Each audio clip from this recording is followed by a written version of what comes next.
Alexander Fleming, a Scottish researcher, is credited with the discovery of penicillin in 1928, but the first antibiotic was actually discovered by accident.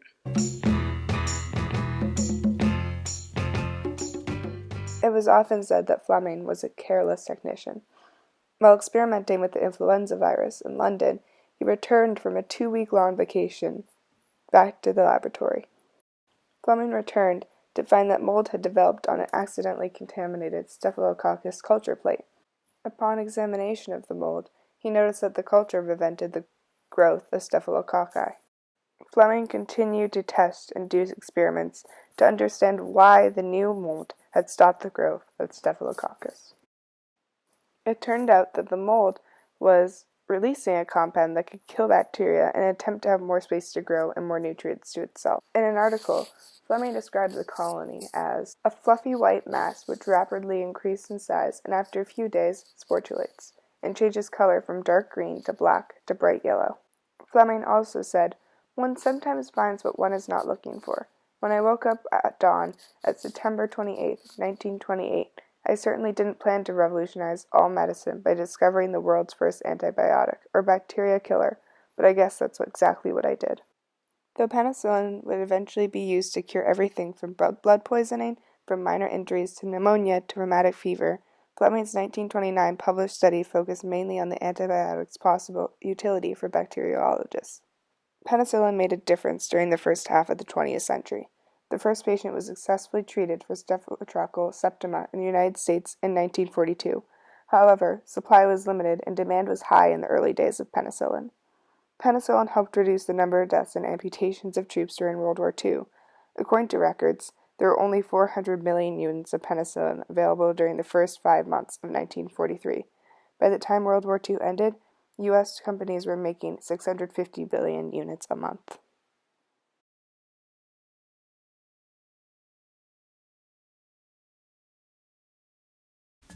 So what we have here is the basic structure of a molecule of penicillin. It consists of 16 carbons, 18 hydrogens, 2 nitrogens, and 1 sulfur. The R on the left of the molecule represents the side chain that differentiates distinct penicillins from one another. The group being boxed right now is in an acyl group, which is essentially responsible for killing gram-negative bacteria that contains an additional outer membrane.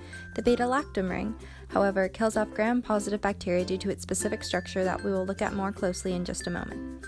Fused to the right of the beta-lactam ring is a 5-membered ring known as the thiazolidine ring, which helps support the reactiveness of the beta-lactam ring.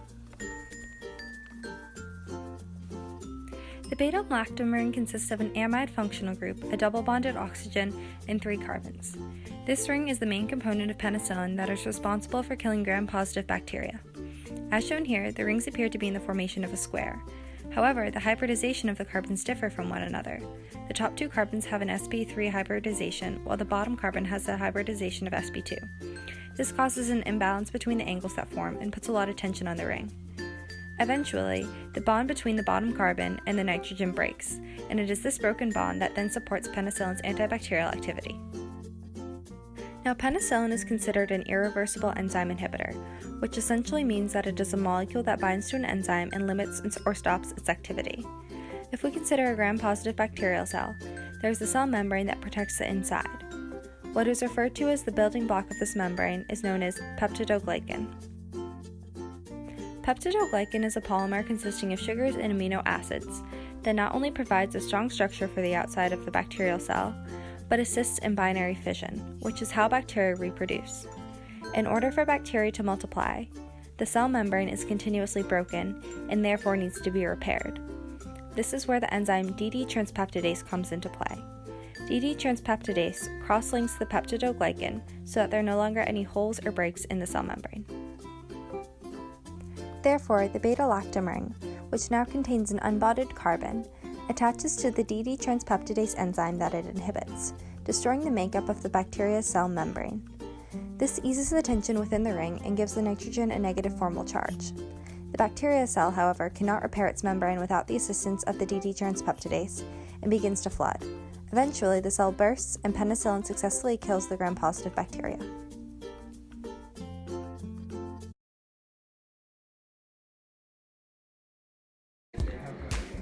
Penicillin is the most common allergy in the United States, with 10% of the population allergic to the drug. The allergy occurs when a person's immune system becomes overly sensitive and overreacts as if penicillin itself were an infection. If the body sees penicillin as a threat, it develops an antibody to fight it, and the symptoms caused by the antibiotic fighting penicillin are very similar to those of most allergic reactions: hives, itching, fever, runny nose, watery eyes, and anaphylaxis.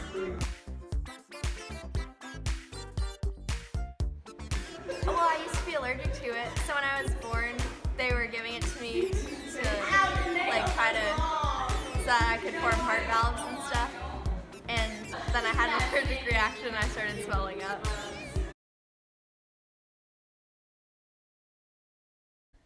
"17 years after the discovery of penicillin in 1945, Alexander Fleming said that the public will demand the drug and then will begin an era of abuses.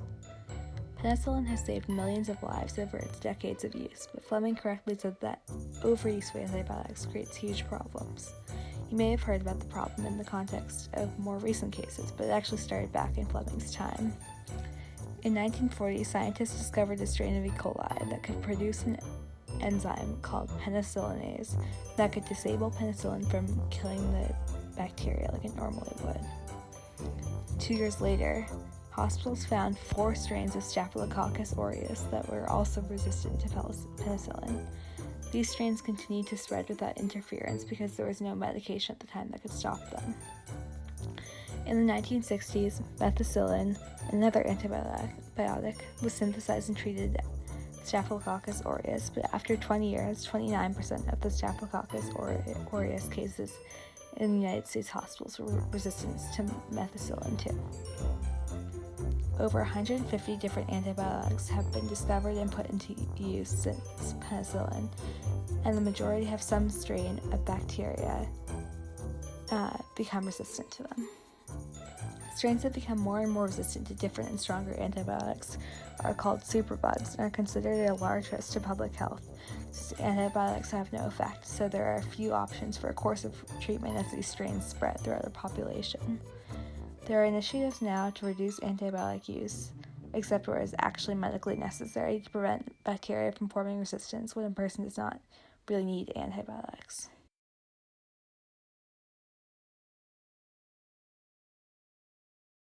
So, how has penicillin changed the world? Infections that previously would have resulted in death are now easily treatable with a penicillin shot or oral antibiotics where they're available. Before penicillin, the smallest cut could become infected and that infection could become fatal. People could die from slicing their finger, working on a farm, or like we saw in the case of Albert Alexander, tripping into a rose bush. Now, even a large wound has greatly reduced risk for fatal infection as long as it is kept clean and the wounded person takes antibiotics. In the United States in 1928, respiratory infections like pneumonia and tuberculosis caused 18% of all deaths. Now, those diseases are treated with a round of antibiotics, and the risk of death for a healthy adult is quite low. Hospitals today depend very heavily on antibiotics. Globally, 10% of maternal deaths are caused by bacterial infection that antibiotics could treat. Surgeries, especially those that place a foreign object in the body, like the placement of a pacemaker or a shunt in the heart, rely on antibiotics to prevent infection. Patients in the intensive care unit with injuries like burns, as well as people who have undergone radiation or chemotherapy, can become immunosuppressed, meaning their bodies do not fight off infection as readily.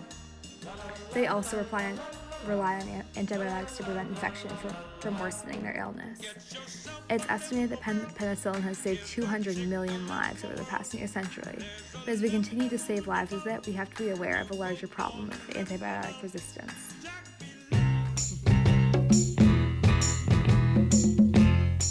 Penicillin.